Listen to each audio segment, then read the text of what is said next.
আমন্ত্রণ দুপুরের বাংলাদেশে। শুরুতে আপনাদের জানাবো শিরোনাম।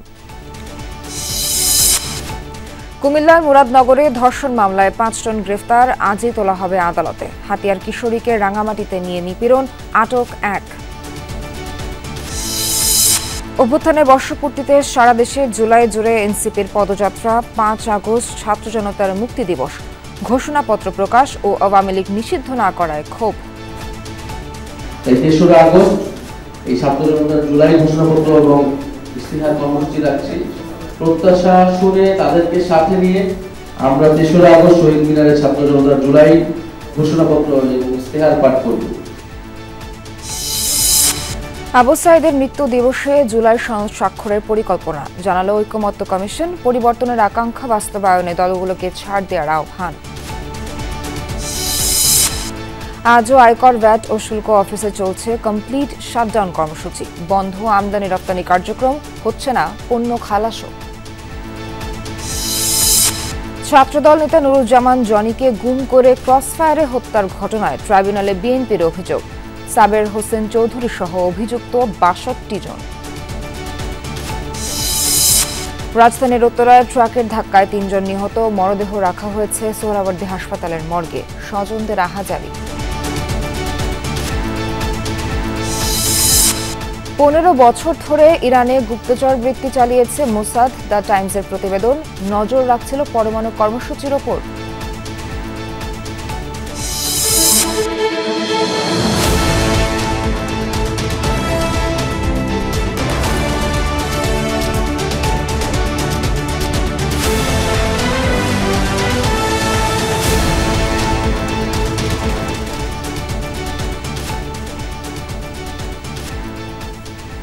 দর্শক, এতক্ষণ শিরোনাম দেখছিলেন। এছাড়াও দেশ বিদেশের আরো খবর নিয়ে দুপুরের বাংলাদেশে আপনাদের সঙ্গে আছি আমি নাবিলা সোহার। কুমিল্লার মুরাদনগরে এক নারীকে ধর্ষণ মামলার প্রধান আসামি ফজর আলীকে গ্রেফতার করেছে পুলিশ। ভোররাতে রাজধানীর যাত্রাবাড়িতে অভিযান চালিয়ে তাকে গ্রেফতার করা হয়, পরে নিয়ে যাওয়া হয় কুমিল্লায়। এর আগে ভিডিও ছড়ানোর অভিযোগে আরও ৪ জনকে গ্রেফতার করেছে পুলিশ। তারা হলেন সুমন, রমজান, আরিফ ও অনিক। গেল ২৬ জুন রাতে বাহেরচর পাঁচকিত্তা এলাকায় বসতঘরের দরজা ভেঙে প্রবাসীর স্ত্রীকে ধর্ষণের অভিযোগ ওঠে। সে সময় এলাকাবাসীর হাতে আটক এবং মারধরের শিকার হন অভিযুক্ত ফজর আলী।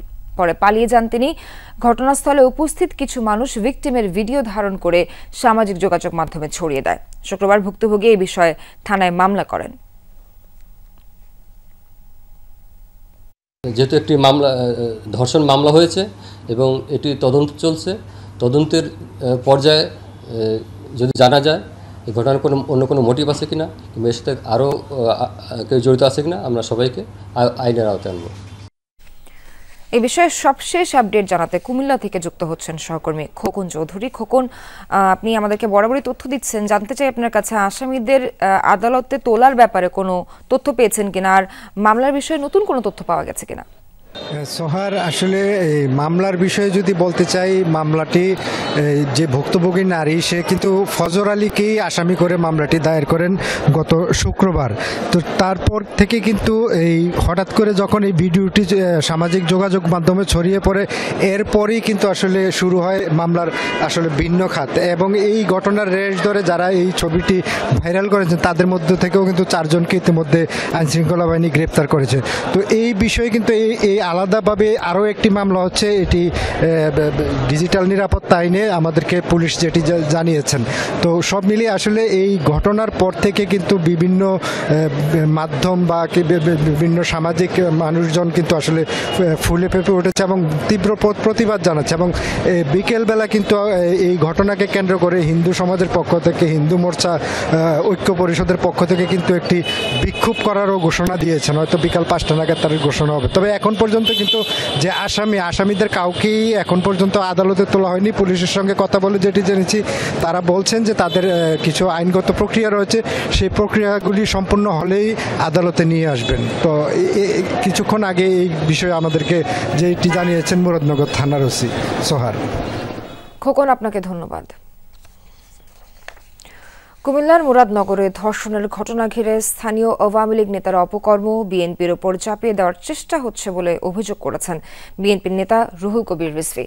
ফ্যাসিবাদের দোসররা পরিকল্পিতভাবে দেশের বিভিন্ন ঘটনা পুঁজি করে সরকার ও বিএনপি নিয়ে অপপ্রচার চালাচ্ছে বলে উল্লেখ করে দায়ীদের দৃষ্টান্তমূলক বিচারের দাবি করেন রিজভী। ওরা রাষ্ট্র ক্ষমতার জোরে মিডিয়াকে কবজায় নিয়ে যেভাবে অপপ্রচার চালিয়েছে, সেই অপপ্রচার এখন তারা গোপনেও তাদের টাকা দিয়ে, তাদের অস্ত্র দিয়ে তারা চালিয়ে যাচ্ছে, যার প্রমাণ হচ্ছে মুরাদনগরে যেটা দেখলাম যে সেটা করেছে আওয়ামী লীগের একজন নেতা একটি হিন্দু পরিবারে গিয়ে যে অপকর্মটি করেছে, আমার মুখ দিয়ে বলতেও সেটা ঘৃণা লাগছে, সেটা আমাদের দলের নামে চাপিয়ে দেওয়ার চেষ্টা করছে। নোয়াখালীর এক কিশোরীকে রাঙামাটিতে তুলে নিয়ে 5 মাস আটকে রেখে ধর্ষণের অভিযোগ উঠেছে। ঘটনার পর অভিযুক্তকে গ্রেফতার করেছে র্যাব। প্রেস বিজ্ঞপ্তিতে র্যাব জানিয়েছে, শনিবার সন্ধ্যায় ফটিকছড়ির শাকতলা বাজারে যৌথ অভিযান চালিয়ে জাহেদ হাসানকে গ্রেফতার করা হয়। হাটহাজারী থানায় হস্তান্তর করা হয় তাকে। এজাহারে উল্লেখ, হাতিয়ার বাসিন্দা ভুক্তভোগী কিশোরী। অভিযুক্ত জাহেদ তার প্রতিবেশী এবং 3 সন্তানের জনক। গত 6 জানুয়ারি ভিকটিমকে অপহরণ করে কাপ্তাইতে নিয়ে যায় জাহেদ। সেখানে প্রায় 5 মাস আটকে রেখে নির্যাতনের অভিযোগ ওঠে। গত 18 জুন উদ্ধার হন ওই কিশোরী। পরে আদালতে মামলা করে তার পরিবার।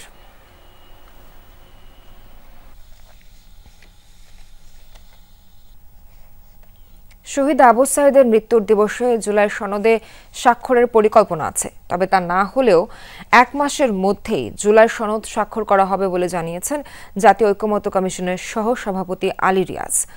3 দিন বিরতির পর রাজনৈতিক দলগুলোর সাথে আজ আবারও বৈঠকে বসেছে জাতীয় ঐকমত্য কমিশন। বৈঠক শুরুর আগে কমিশনের পক্ষ থেকে ডক্টর আলী রিয়াজ এই কথা বলেন। জানান, পরিবর্তনের আকাঙ্ক্ষার প্রেক্ষিতে কমিশন আগের জায়গা থেকে সরে এসেছে। রাজনৈতিক দলগুলোর অনেক প্রস্তাবনা গ্রহণ করেছে, তাই দলগুলোকেও কিছুটা ছাড় দিয়ে এগিয়ে আসতে হবে। সবশেষ বৈঠকে সাংবিধানিক ও সংবিধিবদ্ধ প্রতিষ্ঠানের নিয়োগ কমিটি এবং প্রধানমন্ত্রীর মেয়াদ নিয়ে আলোচনা হয়। তখন সাংবিধানিক প্রতিষ্ঠানের জন্য নিয়োগ কমিটি না করার শর্তে একজন ব্যক্তি 10 বছর পর্যন্ত প্রধানমন্ত্রীর মেয়াদ মেনে নেয় বিএনপি। আমরা আশা করেছিলাম আবু সাঈদের শাহাদাত বার্ষিকীতেই আমরা সকলে মিলে এই সনদে স্বাক্ষর করতে পারব। সেটা কতটা সম্ভব হবে সেটা আপনাদের উপর নির্ভর করে।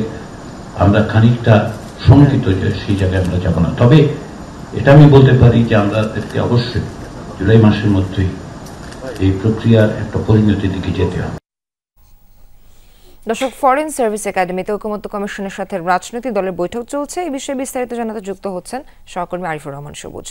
সবুজ, বৈঠকে যে বিষয়গুলো নিয়ে আলোচনা হচ্ছে সেগুলো নিয়ে বিস্তারিত জানতে চাই, আপনার কাছে জানাবেন।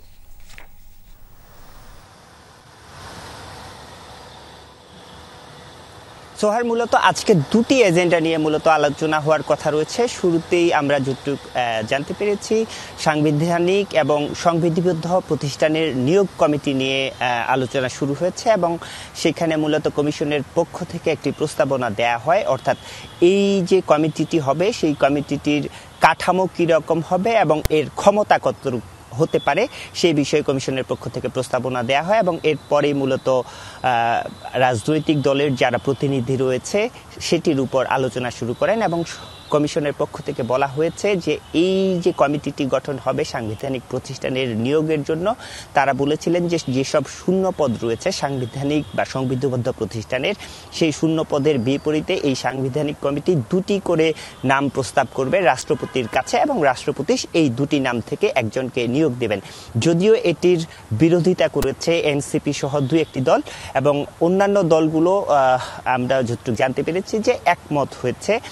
এর পাশাপাশি আরেকটি যে বিষয় রয়েছে, এই কমিটি অর্থাৎ সাংবিধানিক এবং সংবিধিবদ্ধ কমিটি কতদিন পর্যন্ত কাজ করবে, অর্থাৎ একটি সরকার শেষে যে তত্ত্বাবধায়ক, পরবর্তী নির্বাচনের আগে তত্ত্বাবধায়ক সরকারের যে একটি প্রতিষ্ঠা হওয়ার কথা, সেই তত্ত্বাবধায়ক সরকারের সময় এই কমিটি থাকবে কিনা, বহাল থাকবে কিনা সেটি নিয়েও মূলত রাজনৈতিক দলগুলোর প্রতিনিধি আলোচনা করছেন।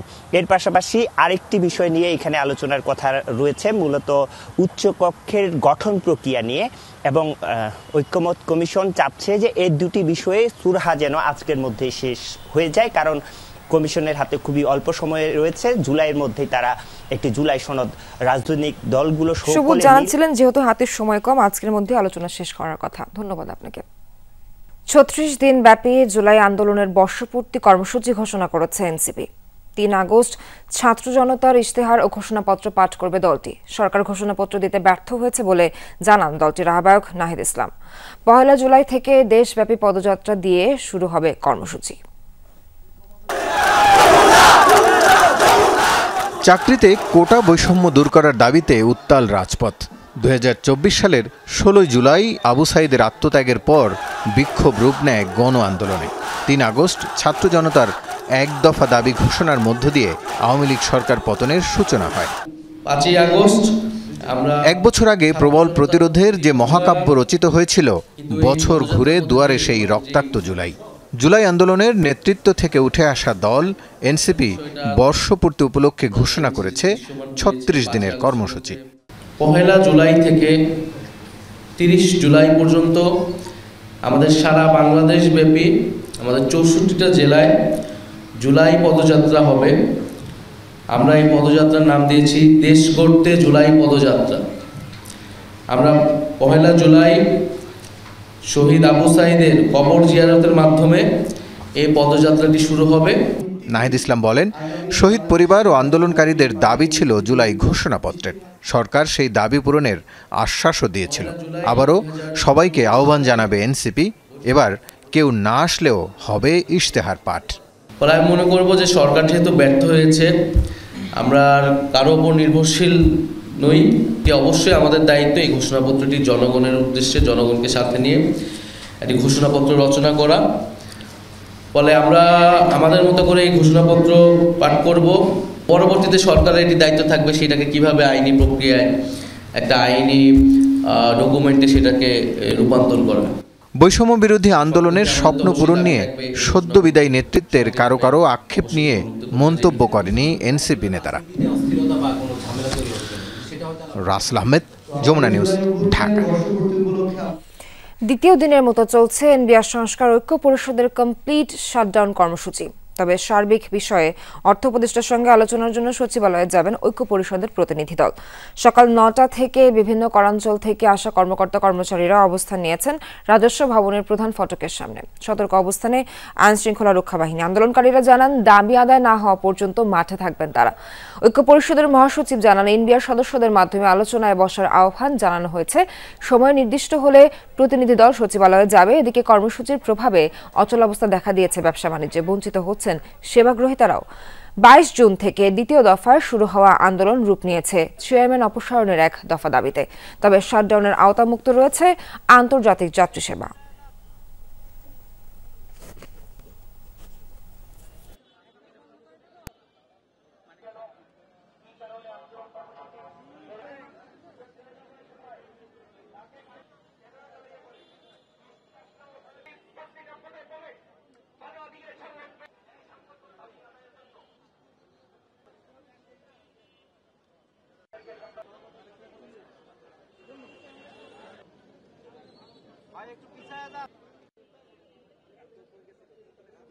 আজকে আমাদের তো কালকের মতনই কর্মসূচি যেটা ঘোষণা দিয়েছিলাম সেটাই চলছে এখনো। আমাদের যে মার্চ টু এনবিআর যারা বাইরে থেকে আসছেন, তারপরে আজকে কমপ্লিট শাটডাউন চলছে, কোনো আমদানি রপ্তানি হচ্ছে না, শুধুমাত্র আপনার আন্তর্জাতিক যাত্রী সেবাটা রয়েছে আর কি। রাজস্ব ভবন থেকে যুক্ত হচ্ছেন সহকর্মী রিমন রহমান। রিমন, আলোচনার বিষয়ে কর্মকর্তা কর্মচারীদের তো সচিবালয়ে যাওয়ার কথা, তারা কি পৌঁছেছেন কিনা এই বিষয়ে আপনার কাছে কি তথ্য আছে জানাবেন? সোহার, আজকে কিন্তু যে কর্মসূচি শুরু হয়েছে এনবিআর সংস্কার ঐক্য পরিষদে,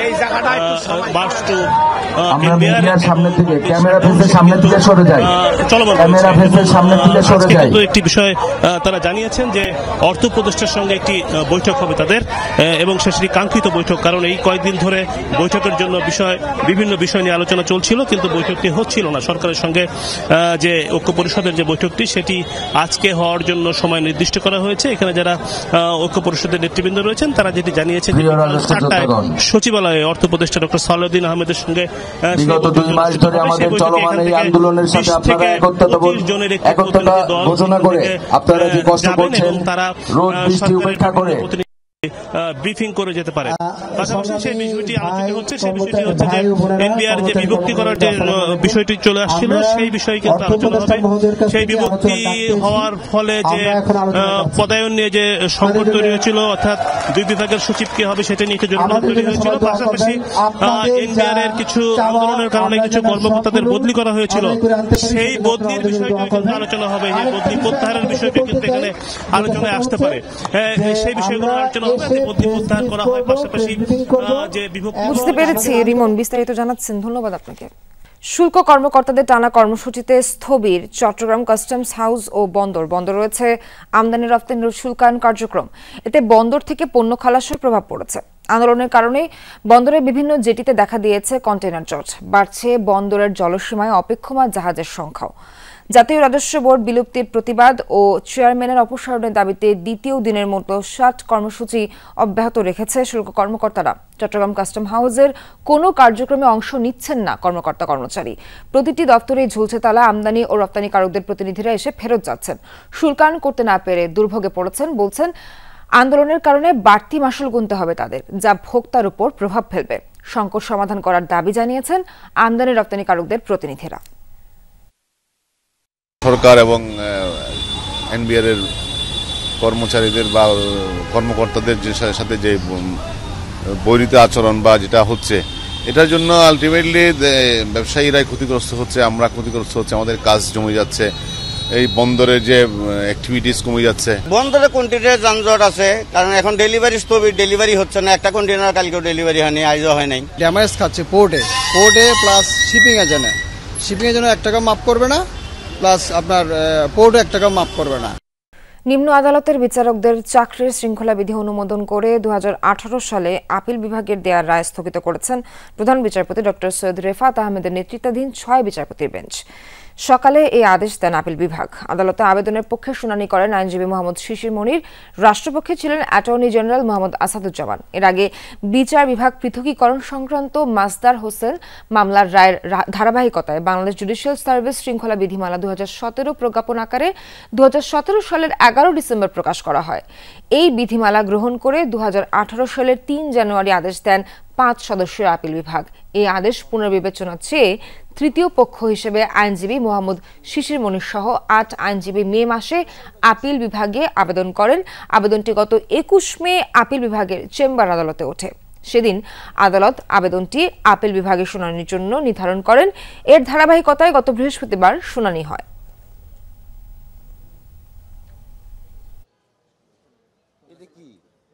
তেসরা জানুয়ারি 2018 তারিখে যে আদেশটি গ্রহণ করেছিলেন জনাব বিচারপতি ওয়াহাব মিয়ার নেতৃত্বে, সেই আদেশটিকে স্থগিত করে দিয়েছেন। একই সাথে নিম্ন আদালতের যে শৃঙ্খলা বিধি আছে তা এই ইন দ্য মিন টাইম যে সময় আছে সেটি কার্যকর থাকবে। ছাত্রদল নেতা নুরুজ্জামান জনিকে অপহরণ, গুম করে ক্রসফায়ারে হত্যার দায়ে সাবের হোসেন চৌধুরী, আসাদুজ্জামান মিয়া সহ 62 জনকে আসামি করে ট্রাইব্যুনালে অভিযোগ করে বিএনপি। সকালে আন্তর্জাতিক অপরাধ ট্রাইব্যুনালে অভিযোগে জানান বিএনপি মামলা ও সমন্বয় প্রধান সালাউদ্দিন খান। তিনি বলেন 2015 সালে জনি জেলখানায় যায় এক বন্ধুকে দেখতে, সেখান থেকে তাকে অপহরণ করা হয়। পরে গুম করে রেখে 2 দিন পর 16টি গুলি করে ক্রসফায়ারের মাধ্যমে হত্যা করে। মামলার এজাহারে বলা হয় 2015 সালের 19 জানুয়ারি সকালে জনি ও তার সহপাঠী মঈন সহ ঢাকার কেন্দ্রীয় কারাগারে ছোট ভাই মনিরুজ্জামান হীরাকে দেখতে যান। কেন্দ্রীয় কারাগার থেকে ফেরার পথে তাদের অবৈধভাবে আটক করে অজ্ঞাত স্থানে নিয়ে যায়। পরে তাদের ডিবি ঢাকা মেট্রোপলিটন দক্ষিণ কার্যালয়ে নিয়ে নির্যাতন চালানো হয়। আমার এই নুরুজ্জামান জনিকে একে একে এই বুকের ভিতরে 18টা গুলি করেছে। কেন করেছে, কে করেছে, আমি সবাইকে দেখতে চাই এবং উপযুক্ত শাস্তি আশা করি আমি বর্তমান সরকারের কাছে। মামার মরদেহ দেখতে হাসপাতালে যেয়ে নিজেরাই প্রাণ হারালেন। দিবাগত রাত 2টার পর উত্তরা পূর্ব থানার সামনে বেপরোয়া ট্রাক চাপায় পিষ্ট হয়ে প্রাণ হারান 3 জন।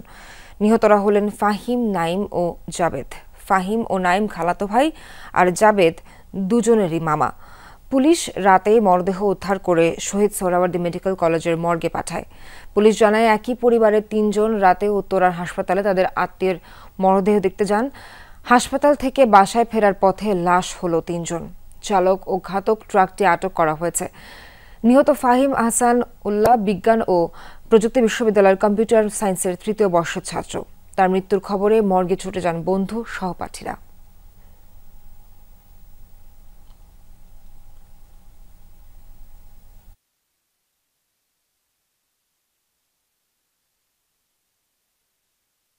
একসাথে ৩ জন মানুষ মারা গেছে, তো এটা একটা স্পট মানে একটা মার্ডার বলা যায়। এই গাড়িটা ইউটার্ন ছোট করে না নিয়ে বড় করে ইউটার্ন নিয়ে ওদের ৩ জনের গায়ের উপরে পড়ে গেছে।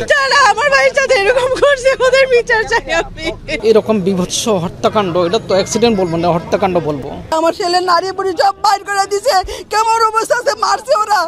এরকম কোনোদিন আমি কোনো লাশ দেখি নাই। সরকারের কাছে আমাদের একটা চাওয়া, যে সরকার যেন আমাদের একটা সূক্ষ্ম বিচার করুন। রাজধানীর উত্তর আজমপুরের সকালে ট্রাকের ধাক্কায় ৩ জন নিহত হয়েছেন। মরদেহ নেওয়া হয়েছে সোহরাওয়ার্দী মেডিকেল কলেজ হাসপাতালের মর্গে। সেখানে আছেন সহকর্মী রাব্বি সিদ্দিকী। রাব্বির সঙ্গে কথা বলতে চাই। রাব্বি, মরদেহ কি স্বজনদের কাছে এর মধ্যে হস্তান্তর করা হয়েছে? সবশেষ কি তথ্য আছে আপনার কাছে? নাইমের মরদেহ তার পরিবার একটু আগে নিয়ে গেছে, তার পোস্টমর্টেম হয়ে গেছে। আরও 2 জনের বাকি আছে, ফাহিম এবং তাদের মামার, এবং এই 3 জনের মরদেহের জন্য কিন্তু এই মর্গে স্বজনরাশি থেকেই এখানে অপেক্ষা করছেন।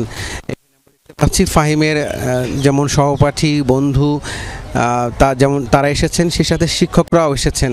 এখানে দেখতে পাচ্ছি যে আহসানুল্লাহ বিজ্ঞান ও প্রযুক্তি বিশ্ববিদ্যালয়ের শিক্ষক এসেছেন, এবং সেই সাথে তাদের যে ছাত্রর এমন মৃত্যু, মর্মান্তিক মৃত্যু, এমন এই ঘটনায় তারা শোকে স্তব্ধ হয়ে পড়েছেন এবং প্রত্যেকেই বলছেন যে আসলে সড়কের স্বাভাবিক চলাফেরার গ্যারান্টি চাই, স্বাভাবিক মৃত্যুর গ্যারান্টি চাই। এই কথাটি, এই বক্তব্যটি বারবার তারা বলছেন।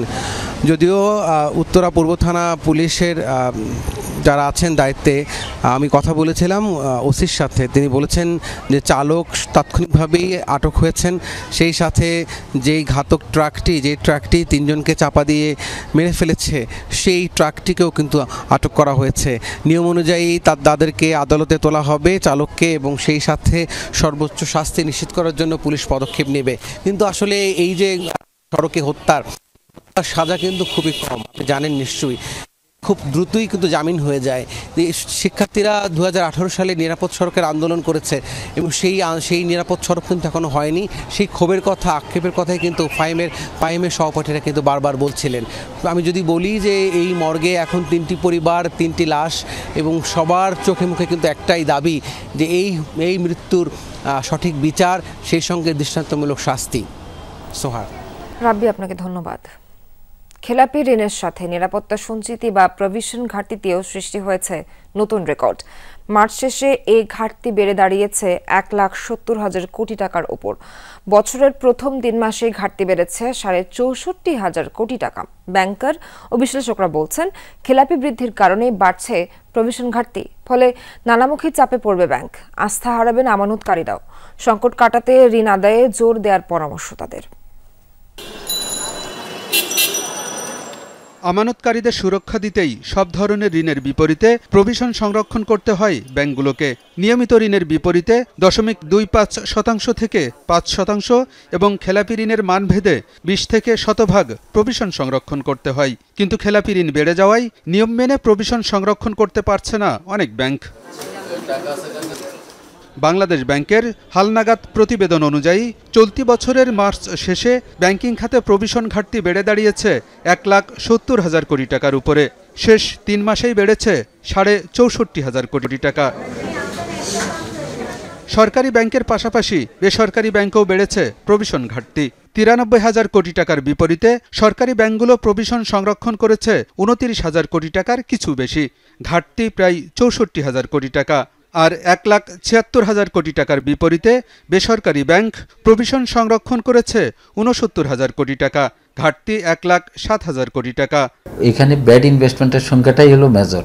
ব্যাংকিং সেক্টরে যদি দেখেন, আসলে বেসিক ক্লাসিফাইড 5%, যারা রিয়েল ইনভেস্টর যেটা, আর বাদ বাকি যে ইনভেস্টমেন্টগুলো এগুলো সবগুলো হলো ইলিগাল ইনভেস্টমেন্ট, এগুলোর কোনো এক্সিস্টেন্স পাবেন না। প্রভিশন শর্টফল হওয়া মানে আপনার ক্যাপিটালে ঘাটতি হয়, কারণ আপনি প্রভিশনটা কোথা থেকে করছেন, আপনি প্রভিশন রাখতে পারছেন না, লোন খারাপ হয়ে গেছে। তো লোন খারাপ হয়ে গেলে তো আপনাকে অবশ্যই এটা ক্যাপিটালের উপরে প্রেশার করবে। ডিপোজিটররা অডিট হবে যে এখন তো তার নিজস্ব ক্যাপিটাল শেষ হয়ে গেছে, তাহলে তো আমাদের ডিপোজিট ছাড়া তো আর কিছু নাই, তখন সেটা তো তাদের মধ্যে একটা অ্যাওয়ারনেস কাজ করবে এবং ডিপোজিটগুলো তারা উদ্যোগ করবে এবং ব্যাংকগুলো বিপদগ্রস্ত হয়ে যাবে। প্রভিশন ঘাটতি বেড়ে যাওয়ায় উদ্বিগ্ন বিশ্লেষকরা, বলছেন এর ফলে নানামুখী চাপে পড়বে ব্যাংক। মুনাফা কমে যাওয়ার পাশাপাশি কমবে ঋণ দেওয়ার সক্ষমতাও।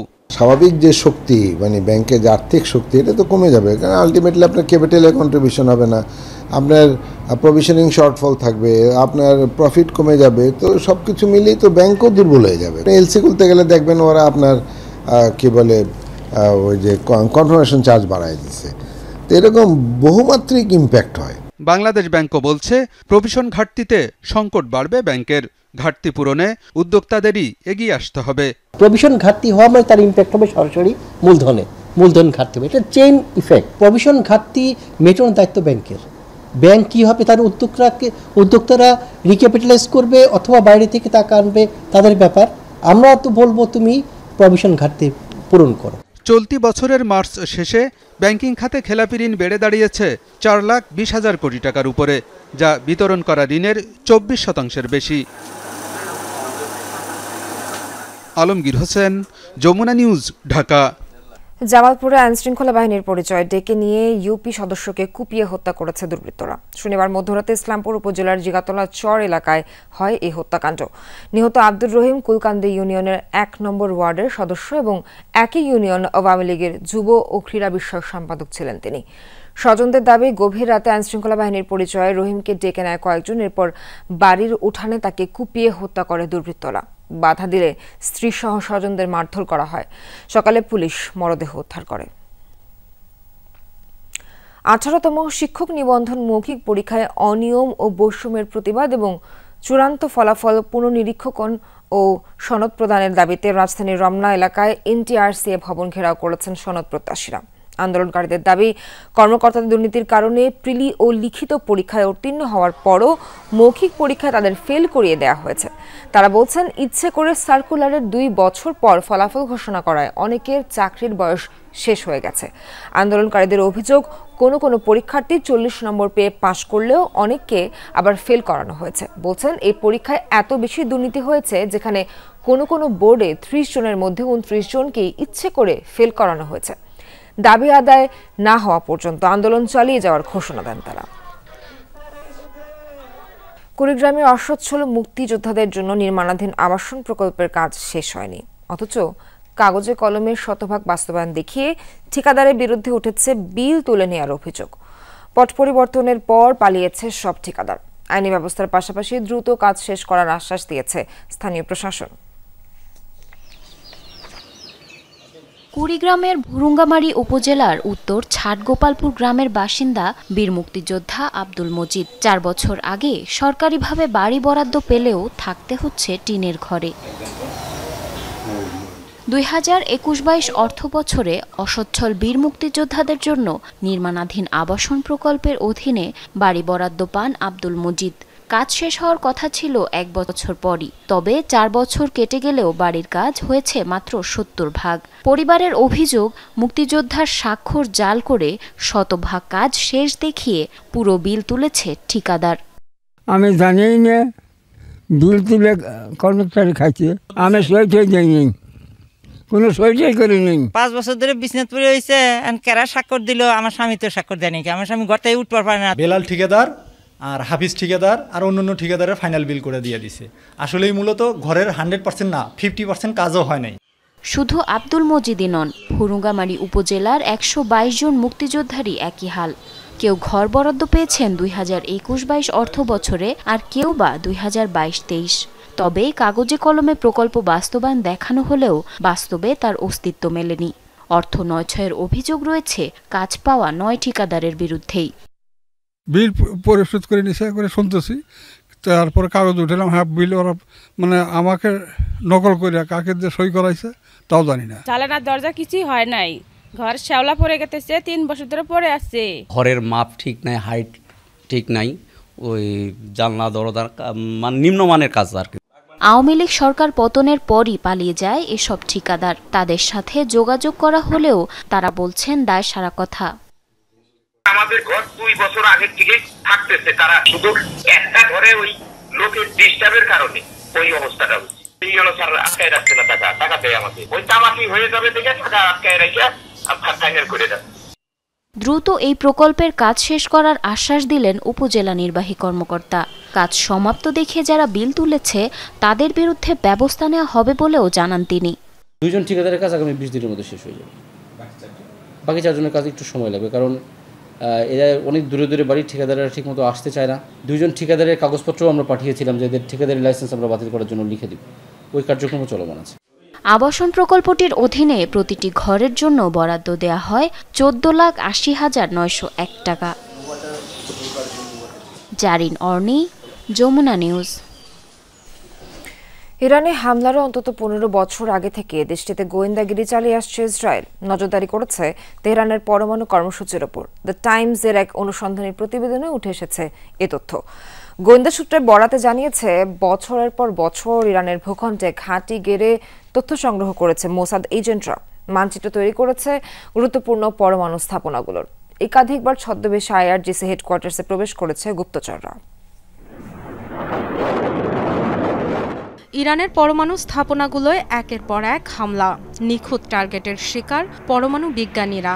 ক্ষয়ক্ষতির মাত্রা দেখে অনুমান করা যায় বহু আগেই এ অভিযানের ছক কষেছিল ইসরায়েল। পশ্চিমা দেশগুলোকে পাঠানো ইসরায়েলের কিছু নথি হাতে পেয়েছে দ্য টাইমস। পাশাপাশি সংশ্লিষ্ট এক গোয়েন্দা সূত্রের বরাতে একটি অনুসন্ধানী প্রতিবেদন তৈরি করেছে ব্রিটিশ গণমাধ্যমটি। সেখানে বলা হয়েছে, 12 দিনব্যাপী যুদ্ধের অন্তত 15 বছর আগেই ইরানের ভূখণ্ডে প্রবেশ করেছে ইসরায়েলের গোয়েন্দা সংস্থা মোসাদের সদস্যরা। 2010-এর শুরুর দিক থেকেই তেহরানের পরমাণু কর্মসূচির ওপর নজর রাখছিল তারা। ইসরায়েলের ফাঁস হওয়া ডকুমেন্টে দেখা গেছে, ধাপে ধাপে বহু মোসাদ এজেন্টের পা পড়েছে ইরানে। 3 প্রধান পরমাণু স্থাপনা নাতাঞ্জ, ফোর্দো ও ইস্ফাহানের পাশাপাশি সানজারিয়ান নূর সহ আরও কয়েকটি কেন্দ্রেও অনুপ্রবেশ করেছে গোয়েন্দারা। তৈরি করেছে মানচিত্র। ছদ্মবেশে প্রবেশ করেছে আইআরজিসি হেডকোয়ার্টার্সেও। এছাড়াও পরমাণু কর্মসূচির সাথে জড়িত প্রতিটি ওয়ার্কশপ ও কারখানায় গিয়েছে মোসাদ এজেন্টরা, এমন তথ্য জানানো হয়েছে প্রতিবেদনে। তেল আবিবের অভিযানের টার্গেটও হয়েছে সেগুলো। গোয়েন্দা নথির ভিত্তিতে দ্য টাইমসের দেয়া তথ্য বলছে, যুক্তরাষ্ট্রের হামলার টার্গেট হয়েছে ইরানের প্রধান পরমাণু স্থাপনা নাতাঞ্জের 7টি অংশ। ম্যাপ আর ভূগর্ভস্থ কাঠামোর বিষয়ে তথ্যের ভিত্তিতেই নির্ধারণ করা হয়েছে টার্গেট। আক্রান্ত হয়েছে ইলেকট্রিক অবকাঠামো, গবেষণা ভবন, ট্রান্সফরমার স্টেশন ও ব্যাকআপ জেনারেটর। দ্য টাইমসের প্রতিবেদনে আরও বলা হয়েছে, বছরে অন্তত 1000 দূরপাল্লার মিসাইল তৈরির লক্ষ্য ছিল ইরানের। গড়তে চেয়েছিল 8000 ক্ষেপণাস্ত্রের ভান্ডার। ইসরায়েলের বিরুদ্ধে যুদ্ধের শুরুতে 2500 পর্যন্ত মিসাইল মজুদ ছিল ইরানের ভান্ডারে। Dorothy Tasrin, Jamuna news.